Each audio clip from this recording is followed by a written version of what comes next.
we are going to turn to A Vow in Vengeance, another beautiful galley, Jaclyn Rodriguez. She will be joining us now. This is a debut and looks like the start of a new series. It's got a really intriguing tarot theme, which I love, and it's quite addictive. Jaclyn Rodriguez is a biracial author of Puerto Rican heritage and has been madly in love with fantasy since before she could walk, forever drawn to magic and the impossible, strong romantic subplots. The more complicated, the better. Sounds great. Nicole Otto is a senior editor acquiring romance for Slowburn and developing original content for Zando projects. And I see Nicole on screen. I don't know if I can see everyone. Is Jaclyn on screen? I'm going to turn myself off to get started. Thank you. Hi, Jaclyn. Hi, Nicole. Hi. And hello, everyone. Thank you so much for coming to listen and hear all about our books today. I'm so excited to talk with Jaclyn about A VOW in Vengeance. It's actually my first acquisition when I joined Zando. I get a ton of romantasy in my inbox, but this one just hooked me immediately. There is something about your writing style that you just cannot look away from it. You can't put it down, even if you have work to do. And it was just everything I was looking for as a reader in this space. For everyone's context, A VOW in Vengeance is very sexy. It's an action-packed romantasy that takes place at a cutthroat academy for tarot magic.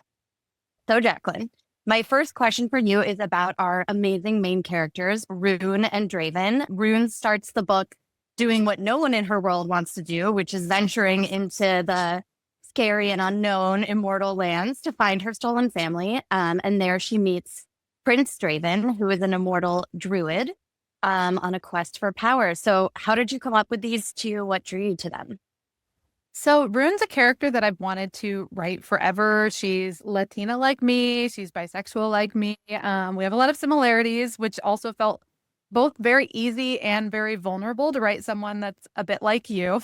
But she's also very rebellious, kind of a spitfire, confident she's right, even when she's not, and strong-willed. And I just wanted a character that was going to challenge the narrative and ask questions that the readers were going to want answered when those questions arose. And I think I just love representing complex, angry women who persist regardless of obstacles. And she's just been my favorite hero to write. And for Draven, the prince wasn't originally in my first draft. Initially, the story was going to be this modern day romantasy, and it just wasn't working. So I rebooted it as a high fantasy because I love high fantasy. And then I could have all these different cultures and magic systems and princes and courtiers and all the fun kind of fantasy stuff.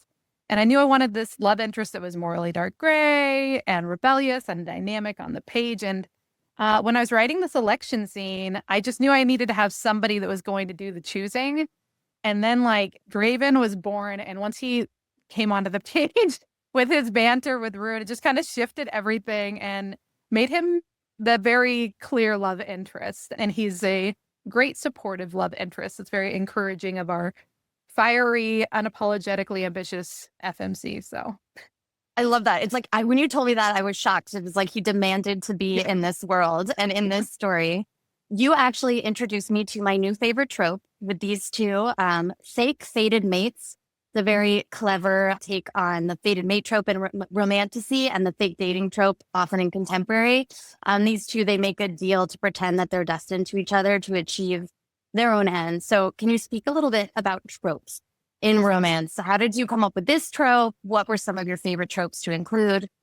So yeah, I absolutely love the fake dating, and I love fated mates too. So I kind of tried to figure out, is there a way to do fake dating but make it fantasy? And then also, the fated mates thing is so interesting because Rune's not a character that anyone's going to be able to tell who to love, especially if it's coming from some immortal god or predetermined destiny. So I wanted to play with this established role of fated mates or soulmates if you don't read fantasy, and ask myself, could they get away with faking it?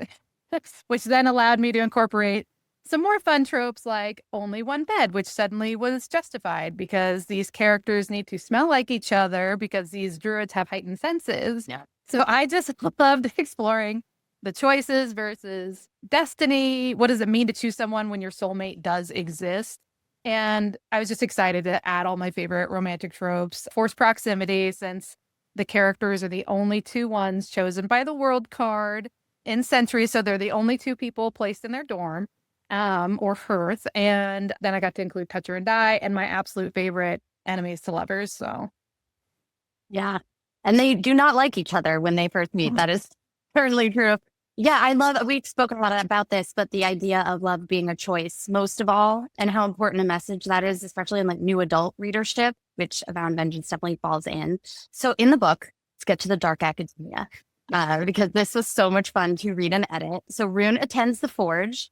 This is an academy for the druids' tarot magic. How did you come up with this magic system? What inspired it? So I think I've always been drawn to tarot cards, and I feel like a lot of people that have ever had like any kind of witchy interests are at some point drawn to tarot cards. I was definitely introduced to them, I think, for the first time in the cult film The Craft, which is like a millennium staple that everyone loves, right? And I also wanted a magic system that people could like, that exists in our world. So it's something that people could feel like they're really learning with the characters. And they've been so universal and they're in every culture. And I just remember asking my mom, of all people, I was just kind of like, hey, Mom, do you have a set of tarot cards? And she absolutely did. She whipped out this pack that I still have that's like from the 70s. And, you know, she even had like just like a set on her. And she's not ever been like a really, you know, witchy person or anything, but she had one too. And yeah, the more I learned about them, the more I was like, oh, I can break these down into 22 arcana powers. And depending on which card chooses you is what power you get. And that creates this fun sense of like, what power would you want? You know, what would you want to do with your power? Which is like readers to talk about in their communities. And I was just able to incorporate different storytelling elements too of tarot cards. So people that are familiar will see these little Easter eggs sprinkled in. And so it was just really fun. And I just thought it would be like such a cool thing to explore. And it works so well. And one of my favorite Easter eggs about the book is that the cover is a tarot card. It has tarot elements to it. So at the Forge, where they're studying this tarot magic, there are so many fun details. They're all sorted into hearths, which is like a dorm. They have these very cool classes. It just made me wish that I could go there. I loved reading those scenes. Why a magic school setting? I think that magic schools and magic camps or like even guilds like in Shadowhunters are just something we all like got to explore a lot of in middle grade and young adult. But when I got older and my taste changed and matured, I still wanted those coming of age stories and just wanted to follow an older character getting to experience these types of things for the first time. And for me, college was really when I came into my own and discovered myself and my tastes. And so the bit of the Forge's layout is even fashioned after my alma mater. But it just gives the reader like an easy way to learn the magic. It's like if you're actually being sat down and taught in the classes. And that makes it so much fun and makes you want to return to it. Yeah. A VOW in Vengeance, obviously a romantasy, one of the most popular genres out there, my personal favorite. Why did you want to write in this space? And what did you most want to say to readers by writing in this genre?